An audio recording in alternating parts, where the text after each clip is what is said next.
दोस्तों जो आज की क्लास होने वाली है ना बहुत ही महत्वपूर्ण और बहुत ही धमाकेदार होने वाली है। पता है आपको जितने भी एग्जाम में संस्कृत स्वर से क्वेश्चन पूछे गए हैं दोस्तों उन्हीं को इसमें शामिल किया गया है। दोस्तों 15 क्वेश्चन तो शामिल किए गए हैं, लेकिन आप समझिए आपका 50 क्वेश्चन कराएँगे उसके इर्द-गिर्द से जितने भी प्रश्न पूछे जाते हैं वो सभी करा देंगे दोस्तों। ठीक है? दोस्तों ये यूपी टेट में पूछे गए प्रश्न हैं, सी टेट में पूछे गए प्रश्न हैं, एमपी टेट में पूछे गए, रीट में सभी में दोस्तों पूछे गए हैं और आपके आगामी आने वाले एग्जाम में इससे बाहर नहीं पूछे जाएँगे। क्या नहीं पूछे जाएँगे। तो दोस्तों अच्छे से नोट करना, पेपर पेन लेके बैठना। मैं कहता हूँ बार-बार केवल खाली हाथ मत बैठना। केवल यहाँ सत्यनारायण भगवान की कथा नहीं हो रही है, कथा सुने और चले गए। आप शिक्षक भर्ती की तैयारी कर रहे हैं दोस्तों, टेट की तैयारी कर रहे हैं, तो उसके लिए क्वेश्चनों को नोट करिए, मन से लग जाइए तभी होने वाला है, वरना टाइम पास करने से कुछ नहीं होने वाला है दोस्तों। और हाँ, वीडियो देखना है तो अंत तक देखना, कभी महत्वपूर्ण क्वेश्चन शामिल किए गए हैं। आधा देखने से अच्छा है दोस्तों आप अभी छोड़ दें, क्योंकि अधूरा ज्ञान कभी काम नहीं आता है। ठीक है, चलिए क्वेश्चन शुरू करते हैं दोस्तों। पहला प्रश्न रहा आपकी स्क्रीन पे कि स्पर्श व्यंजनों के वर्ग होते हैं। यहीं से दोस्तों एक क्वेश्चन पूछा था अभी 2020 में कि स्पर्श व्यंजनों की संख्या कितनी होती है? कितनी होती है पूछा था। और यहाँ पे दोस्तों मैं बताऊँगा, सभी आपको बताऊँगा कि स्पर्श व्यंजनों के वर्ग कितने होते हैं। तो स्पर्श व्यंजन कितने वर्ग होते हैं दोस्तों? आपका कौन-सा ऑप्शन सही होगा? 4 में से 2 होगा, 5 होगा, 6 होगा, 3 होगा, तो कितना होगा? तो दोस्तों आपको बता दूँ कि स्पर्श व्यंजनों के जो वर्ग होते हैं, वर्ग की बात हो रही है दोस्तों, तो 5 वर्ग होते हैं। कौन-कौन वर्ग थे मैं आपको वो भी बता दूँगा। क वर्ग, प वर्ग, च वर्ग, ट वर्ग, थ वर्ग। आप नोट कर लेना कि क वर्ग, प वर्ग, च वर्ग, ट वर्ग और त वर्ग। ठीक है?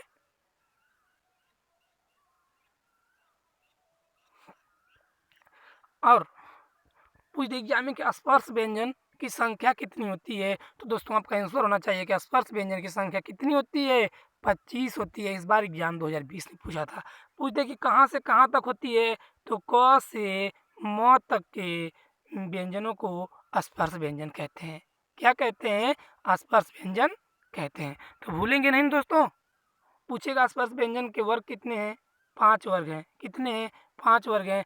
पूछते कि स्पर्श व्यंजन में कितने संख्या हैं? कितने आते हैं? तो 25 आते हैं। स्पर्श व्यंजनों की संख्या कितनी है? तो 25 है।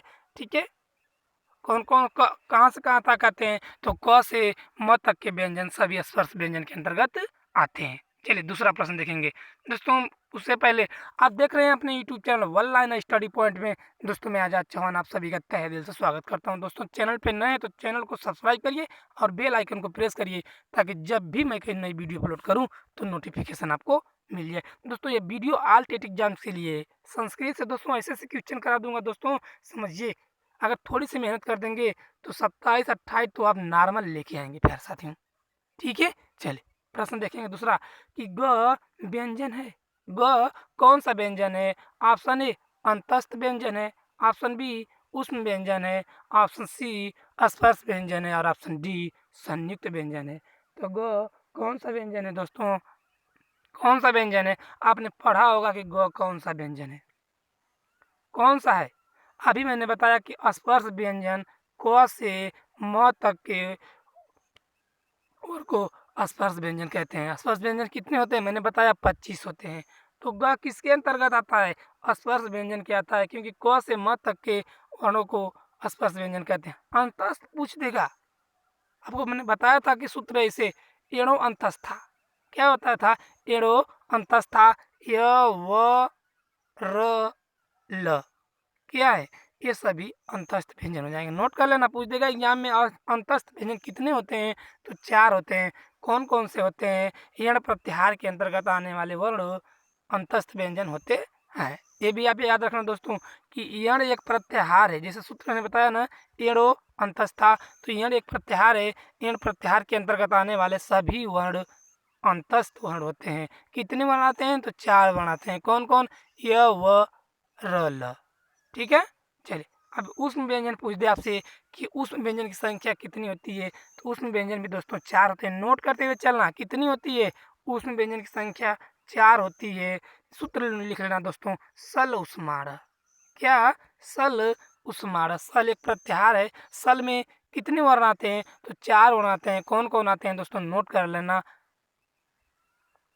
स स स ह 4 वर्ण आते हैं। कौन कौन आते हैं? स स स और ह 4 वर्ण आते हैं दोस्तों, भूलना नहीं है। इस बार मैं बता रहा हूँ दोस्तों, ऐसे ही पढ़ा दूंगा कि 120 प्लस करना है दोस्तों हमें इस बार टेट के एग्जाम में।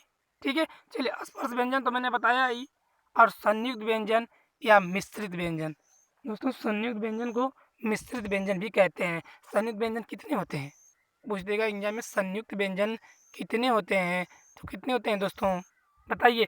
इसका आप हमें कमेंट करके बताएंगे, क्योंकि इससे पहले वीडियो में बताया हूँ। ठीक है, आप जरूर बताएंगे कि संयुक्त व्यंजन कितने होते हैं। संयुक्त व्यंजन मैं बता रहा हूँ कि स्पर्श व्यंजन भी कहते हैं, नहीं मिश्रित व्यंजन कहते हैं, सॉरी क्या कहते हैं? मिश्रित व्यंजन भी कहते हैं। कौन कौन होते हैं बताइएगा, जरूर कमेंट करके बताना दोस्तों। तभी देखते हैं कितना आप पढ़ रहे हैं, क्या कर रहे हैं, कैसी तैयारी चल रही है आपकी। चलिए प्रश्न तीसरा कि अंतःस्थ वर्ण है। दोस्तों सभी ये जितने भी क्वेश्चन करा रहा हूँ ना, वो एग्जाम में पूछे गए हैं, बार बार पूछे भी जाते हैं आपसे।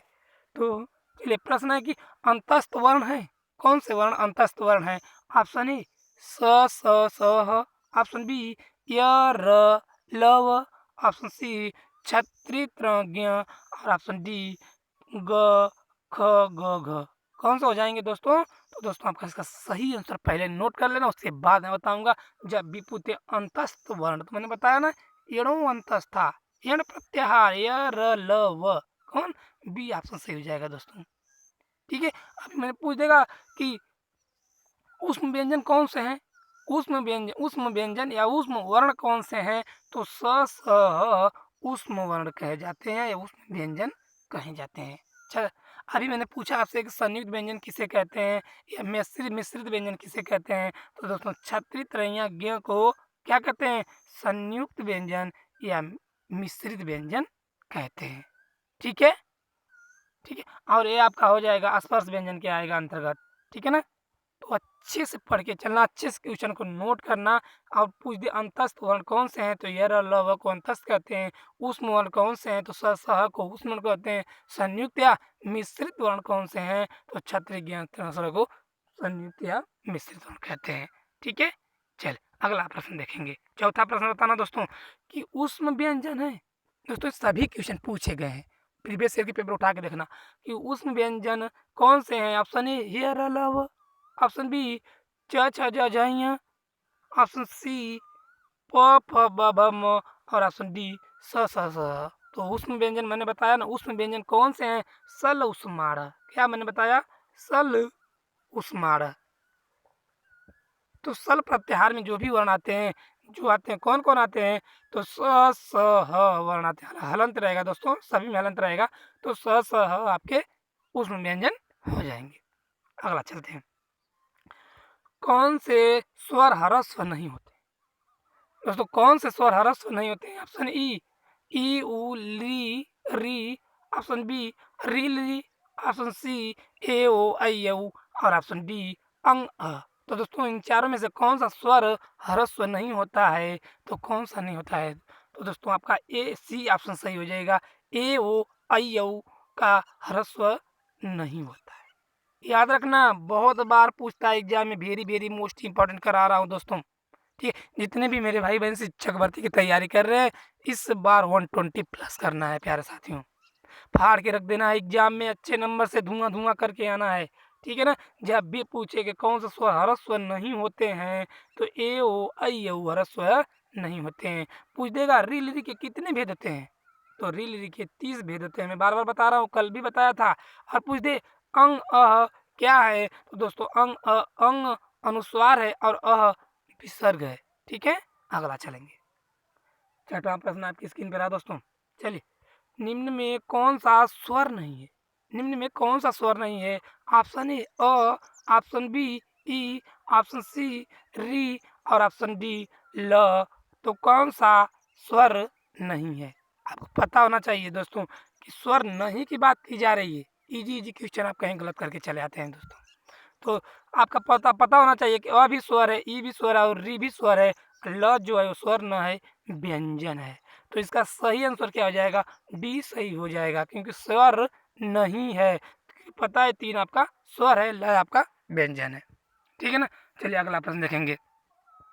अगला प्रश्न आपकी स्क्रीन पर 7वां प्रश्न दोस्तों अच्छे से नोट करते हुए वीडियो अंत तक देखना। अच्छी लगी ना दोस्तों तभी लाइक शेयर करना, चैनल को सब्सक्राइब करना। प्रश्न रहा कि छह मिलकर बना है, छह छतरी छह किससे मिलकर बना है? ऑप्शन ए क और स से, ऑप्शन बी क और छ से, ऑप्शन सी ज और ञ से, ऑप्शन डी त और र से। तो छ किससे मिलकर बना है दोस्तों? तो दोस्तों आधा क में हलंत रहेगा, स में भी हलंत रहेगा। तो दोस्तों पहला ऑप्शन सही हो जाएगा, इससे मिलकर आपका छ त्रिछह बना है। ठीक है, ये आपका गलत है, बी आपका गलत है। तीसरा आपका सही हो जाएगा दोस्तों, ई ज में भी हलंत रहेगा, ञ में भी हलंत रहेगा। तो क्या बनेगा दोस्तों? ज्ञ बनेगा और त र से त्र बनेगा। क्या बनेगा? त्र बनेगा। ठीक है, तो इसमें भी हलंत, इसमें भी हलंत, इसमें सभी में हलंत कर लेना दोस्तों। इससे त्र बनेगा, इससे ज्ञ बनेगा, इस ये नहीं रहेगा, इससे ज्ञ बनेगा और इससे छात्री छ बनेगा। ठीक है, अच्छे से नोट करना, बहुत प्यार से पढ़ेंगे, बहुत ही इंपॉर्टेंट क्वेश्चन करेंगे। ठीक है, चलिए प्रश्न रहा कि निम्न में कौन सा संयुक्त व्यंजन है? निम्न में कौन सा संयुक्त व्यंजन है? ऑप्शन ए ख, ऑप्शन बी ज्ञ, ऑप्शन सी झ और ऑप्शन डी भ। दोस्तों मैंने अभी आपको बताया कि कौन सा संयुक्त व्यंजन है या मिश्रित व्यंजन पूछे तो आपको याद रखना है। तो अभी मैंने बताया ना कि जो ज्ञ है यह संयुक्त व्यंजन है, ज और ञ से मिलकर बनता है ज्ञ। ठीक है, आगे चलें। चलिए अगला प्रश्न आपकी स्क्रीन पर, कौन ह्रस्व स्वर नहीं होते? यहाँ क्वेश्चन क्या कर रहा है, क्वेश्चन को पहले आप अच्छे से देखना। कौन ह्रस्व स्वर नहीं होता है? कौन सा नहीं होता है? ऑप्शन ए री, ऑप्शन बी री, ऑप्शन सी ऊ और ऑप्शन डी ओ। तो कौन सा ह्रस्व स्वर नहीं होता है? ह्रस्व स्वर की बात की जा रही है दोस्तों, तो आपको पता होना चाहिए। मैंने बताया कि ह्रस्व स्वर नहीं होता है, तो इसका डी आंसर सही हो जाएगा, क्योंकि इसका ह्रस्व नहीं होता है। ए नोट करना, अब नोट करना दोस्तों अच्छे से कि ए ओ ऐ और औ इन चार वर्णों की ह्रस्व स्वर नहीं होता है। ठीक है ना, अच्छे से याद करना दोस्तों। ठीक है, चलिए अगला प्रश्न देखेंगे और पूछ दे कि री के कितने भेद होते हैं? ये भी जानते रहे, री के 12 होते हैं। और री के कितने भेद होते हैं? तो री के 18 भेद होते हैं। ऊ के कितने भेद होते हैं? तो ऊ के भी 18 भेद होते हैं। और ओ के कितने भेद होते हैं? तो 12 भेद होते हैं। ये सभी आप जानते रहिए दोस्तों। चलिए अगला प्रश्न आपकी स्क्रीन पर लगा रहे हैं, संस्कृत में आयोग व वर्णों की संख्या होती है कितनी होती है? इस बार आपसे एग्जाम में पूछे जाएंगे दोस्तों कि संस्कृत में आयोग व वर्णों की संख्या कितनी होती है? Option A 6, option B 5, option C 3 और ऑप्शन डी 4। दोस्तों मैं 4 क्वेश्चन किस लिए बता रहा हूँ कि जरूर आप कमेंट करके बताना कि आपको 15 में से कितना सही हो। दोस्तों 15 क्वेश्चन लिए गए ना, 15 चौको 60, 50 क्वेश्चन कराएंगे दोस्तों इससे हम। ठीक है, चलिए तो जब भी पूछे एग्जाम में कि संस्कृत में आयोग व वर्णों की संख्या होती है कितनी होती है, नोट कर लेना दोस्तों। आयोग व की संख्या कितनी होती है? 4 होती है। डी ऑप्शन सही हो जाएगा। ठीक है, डी ऑप्शन आपका सही हो जाएगा। आयोग व की संख्या कितनी होती है? 4 होती है। कौन कौन होती है वो आप कमेंट करके बताना। थोड़ा आप भी तो पढ़ो, ठीक है ना, थोड़ी मेहनत आप करो दोस्तों। बाकी इतना पढ़ा देंगे हम कि उससे ज़्यादा कुछ का पढ़ने की आपको जरूरत ही नहीं पड़ेगी। चलिए प्रश्न रहा कि संस्कृत व्याकरण के अनुसार स्वरों की संख्या होती है? संस्कृत व्याकरण के अनुसार स्वरों की संख्या होती है, कितनी होती है? तो दोस्तों आंसर नोट कर लेना, 9 होती है। कितनी होती है दोस्तों? 9 होती है। पूछ दे महेश्वर सूत्र कितने होते हैं? तो महेश्वर सूत्र कितने होते हैं? 14 होते हैं। प्रत्याहार कितने होते हैं? तो दोस्तों 14 महेश्वर सूत्रों से मिलकर 42 प्रत्याहार बने हैं। प्रत्याहार कितने होते हैं? 42 होते हैं। कहीं 42 आपको न मिले, 43 44 भी मिल जाए तो आप लगा सकते हैं। ठीक है, पूछते व्यंजन कितने होते हैं? तो व्यंजन 33 होते हैं। लकार पूछते दोस्तों लकार कितने होते हैं? तो लकार 10 होते हैं। देखिए यहाँ से आपका 4 का 5 6 7 क्वेश्चन बन गया दोस्तों। एग्जाम में ऐसे भी पूछ देगा कि पूछे स्वरों की संख्या पूछ देगा तो अब लगा देंगे 9, लगा देंगे 9 ना, सही आंसर करके आएंगे ना। और पूछ दे महेश्वर सूत्र कितने होते हैं? 14 होते हैं। व्यंजन कितने होते हैं? 33 होते हैं। लकार कितने होते हैं? 10 होते हैं। अच्छे से नोट करते हुए चलना और एग्जाम से पहले एक बार अच्छे से रिवीजन करके जाना दोस्तों। अच्छे नंबर से क्वालिफाई करेंगे, 120 प्लस तो करेंगे ही करेंगे। ठीक है दोस्तों, आज मैं एक वीडियो लाने वाला हूँ मैथ की। ठीक है, और उसे ज़रूर दोस्तों लाइक शेयर करना। अच्छी लगी तो ज़रूर कमेंट करके बताना दोस्तों। मैं वैसे ही महत्वपूर्ण वीडियो लाता रहूँगा। चलिए प्रश्न रहा, ऊष्म वर्ण नहीं है, ऊष्म वर्ण नहीं है, कौन से वर्ण ऊष्म नहीं है? कौन सा सही हो जाएगा दोस्तों? Option A, option B, option C और ऑप्शन डी, चारों में से कौन सा सही हो जाएगा? तो मैंने बताया था ना, सल ऊष्माण, स आएगा, स आएगा, ह आएगा, ए आपका नहीं आएगा। क्या नहीं आएगा? यह ऊष्म वर्ण नहीं है, तो यह आपका ऊष्म वर्ण नहीं है, इसका बी ऑप्शन सही हो जाएगा। है पूछता तो ए ऑप्शन भी है और स भी है और ह भी है। जो यह है वो आपका क्या है? सल ऊष्माण न होकर यह अंतस्थ वर्ण है। यह क्या है? अंतस्थ वर्ण है। ठीक है, अगला प्रश्न चले 13वां प्रश्न। दोस्तों स्पर्श व्यंजन नहीं है, इनमें कौन सा स्पर्श व्यंजन नहीं है? ऑप्शन ए क, ऑप्शन बी प, ऑप्शन सी य और ऑप्शन डी ट। तो स्पर्श व्यंजन कौन नहीं है? मैंने बताया ना, स्पर्श व्यंजन कितने होते हैं? कितने होते हैं बताइए फटाफट, कितने होते हैं दोस्तों? 25 होते हैं। कहाँ से कहाँ तक होते हैं? तो क से म तक के वर्णों को स्पर्श व्यंजन कहते हैं। तो यह जो है ना, ये म के बाद आएगा। क्या आएगा? म के बाद आएगा, तो ये आपका स्पर्श व्यंजन नहीं होगा। तो इसका सही आंसर क्या हो जाएगा? सी सही हो जाएगा, क्योंकि क प ट ये आपके स्पर्श व्यंजन हैं। ठीक है, अगला प्रश्न देखेंगे। अगला प्रश्न रहा दोस्तों, क वर्ग के वर्ण कहे जाते हैं। क वर्ग के वर्ण कहे जाते हैं, कौन कहे जाते हैं? ऑप्शन ए स्पर्श व्यंजन कहे जाते हैं, ऑप्शन बी सॉरी पहला ऊष्म व्यंजन कहे जाते हैं, ऑप्शन बी स्पर्श व्यंजन कहे जाते हैं, ऑप्शन सी अंतस्थ व्यंजन कहे जाते हैं और ऑप्शन डी सरस व्यंजन कहे जाते हैं। तो क वर्ग के वर्ण क्या कहे जाते हैं दोस्तों? अभी मैंने बताया क वर्ग के वर्ण क्या कहे जाते हैं, तो स्पर्श व्यंजन कहे जाते हैं। ऊष्म व्यंजन किसे कहते हैं? तो सल ऊष्माण, सल प्रत्याहार के वर्ण को सल व्यंजन कहते हैं। जैसे स स ह, मैंने बताया, मैं बार बार बताते चल रहा हूँ कि आपको दिमाग में ठोक दूंगा। मैं कह रहा हूँ ना, दिमाग में ठोक दूंगा दोस्तों। और अंतस्थ किसे कहते हैं? तो यह र ल व को अंतस्थ कहते हैं। और क वर्ग, प वर्ग, च वर्ग, ट वर्ग, त वर्ग ये आपके स्पर्श व्यंजन में आएंगे। ठीक है ना। चलिए अगला प्रश्न और लास्ट प्रश्न आपकी स्क्रीन पे, लास्ट प्रश्न आपकी स्क्रीन पे एग्जाम में पूछा था 2020 में। 2020 में पूछा था कि स्पर्श व्यंजनों की संख्या कितनी होती है? कितनी होती है? Option A 33, option B 25, option C 9 और ऑप्शन डी 6। तो स्पर्श व्यंजनों की संख्या कितनी होती है दोस्तों? सही आंसर इसका टिक कर लेना, 25 होती है। 25 होती है। क से म तक मैं बार बार बता रहा हूँ, क्योंकि इस बार एग्जाम में 120 प्लस करना है। भूल के दिखाओ तो जाने दोस्तों, क्या भूल नहीं पाओगे? भूलना चाहोगे तब भी नहीं भूल पाओगे, ऐसे ही पढ़ा दूंगा। 33 क्या होते हैं? व्यंजन पूछते, व्यंजनों की संख्या कितनी होती है? तो 33 होती है। 33 क्या होते हैं? व्यंजन होते हैं। स्वर कितने होते हैं दोस्तों? स्वर 9 होते हैं। पूछ दे कारक कितने होते हैं? तो दोस्तों संस्कृत में कारक 6 होते हैं, क्योंकि संबंध और संबोधन को कारक नहीं माना जाता है। ठीक है ना। चले मिले अगले वीडियो में दोस्तों। वीडियो कैसी लगी जरूर कमेंट करके बताना। अच्छी लगी लाइक करिए, शेयर करिए, चैनल को दबा के सब्सक्राइब करिए दोस्तों। और अपने दोस्तों, ये आपका परिवार, अपने परिवार से जुड़िए, क्योंकि ऐसे ऐसे क्वेश्चन कराएंगे दोस्तों, एग्जाम में इससे बाहर एक भी क्वेश्चन नहीं बनने वाले हैं।